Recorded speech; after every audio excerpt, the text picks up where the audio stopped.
The wind howled across the prairie like a restless spirit, pushing through the tall grass that danced in the moonlight. Deep in that silent valley stood a small wooden cabin, its windows faintly glowing from the fire that burned within.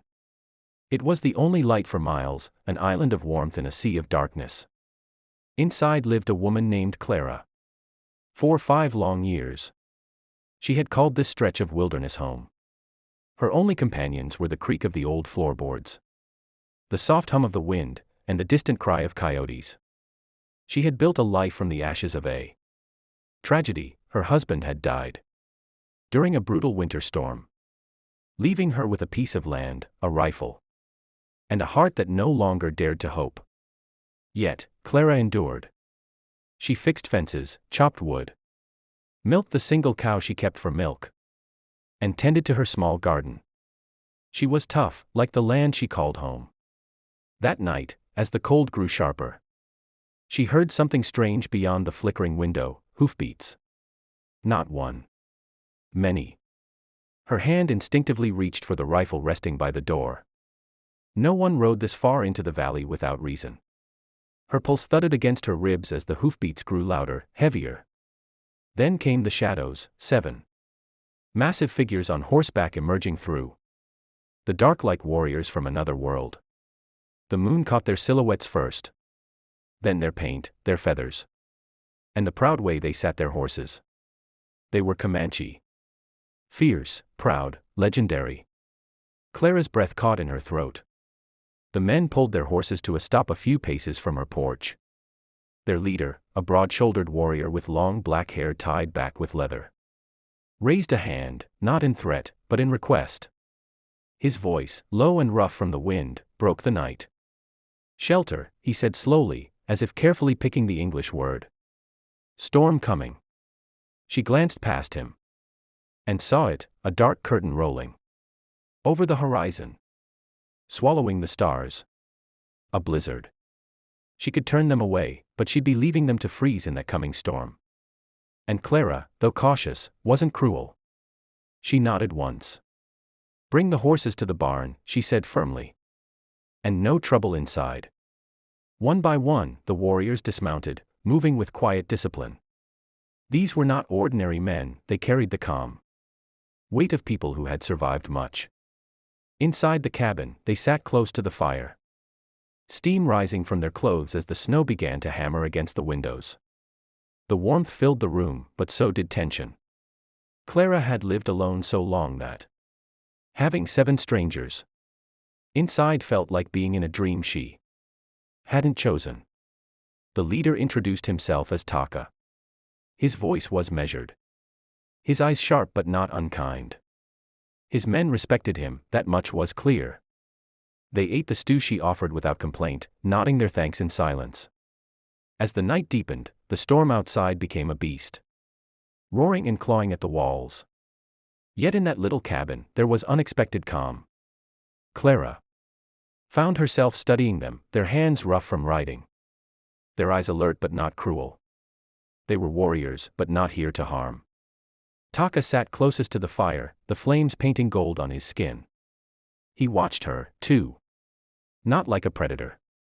More like a man trying to understand the woman who dared to live alone in a land this wild. "You alone," he finally said, his accent thick.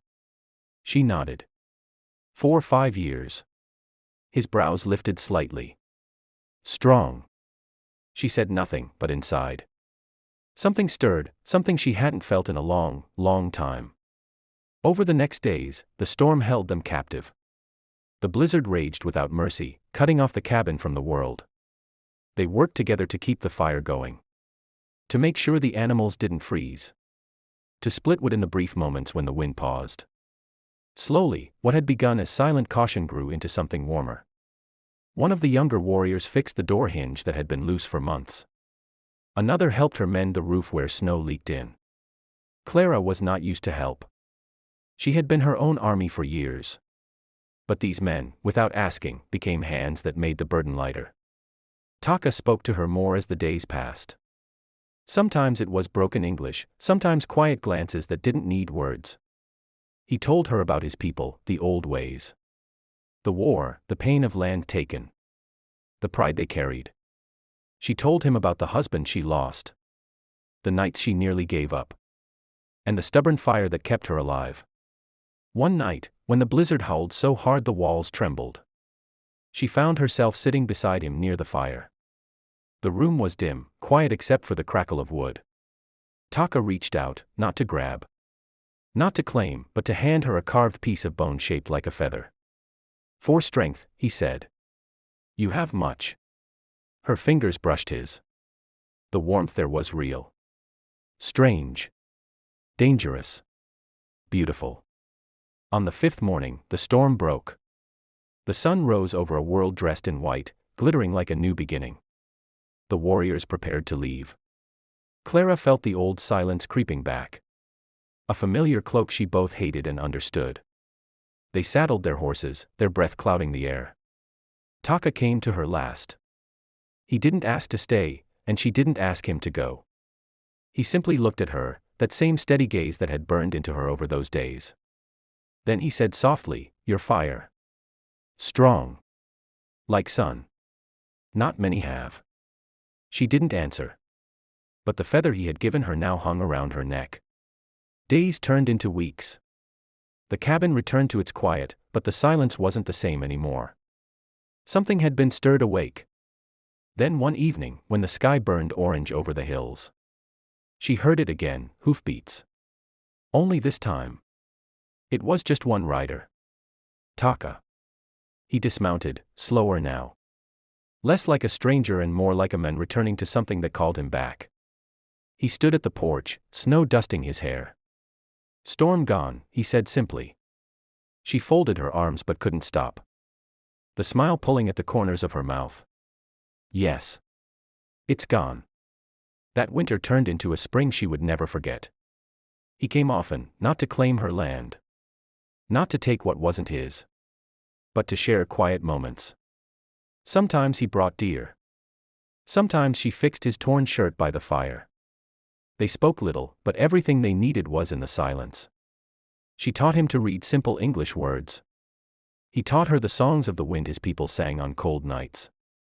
And somewhere in that shared space, between a lone woman and a warrior from a world fading fast, something bloomed. The valley, once her prison of loneliness, became their world of warmth. The townsfolk whispered, of course, they always did.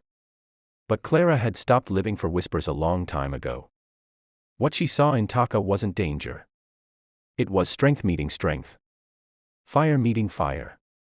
A promise that even in the wildest lands, love could find its way through storm and silence. Years later, when travelers rode through that valley, they would see smoke rising from the cabin chimney, hear the laughter of children running in the fields, and catch sight of a woman with a feather around her neck standing beside a proud warrior who had once ridden in out of the storm. Spring settled over the valley, soft and green. But Clara's heart had changed long before the snow melted. Each week, Taka returned, sometimes with venison, sometimes with silence that said more than words ever could. He fixed fences with his strong, steady hands while she cooked over the fire, pretending not to watch him. The feather he'd given her rested against her chest like a heartbeat she couldn't ignore. One evening, as the sky blushed gold, Taka stood on the porch looking out over the hills. "You alone too long," he said softly. Clara froze, her breath catching. She'd built these walls to keep the world out, but somehow he'd walked right through them. "Maybe," she whispered, "but I survived." Taka stepped closer, the scent of leather and smoke around him. "You more than survive," he said. "You live strong. I see you." No one had spoken to her like that in years. Her fingers brushed the feather. "And you?" she asked. He looked away, the warrior's calm flickering. "I want to return. Not just for storm." The silence between them felt like a promise waiting to be spoken. He didn't touch her. He didn't have to. His presence was enough. That night, as the crickets sang and the wind softened through the grass, Clara finally allowed hope to breathe again. In the heart of the frontier, where loneliness had once been her only companion, Something far stronger had taken root.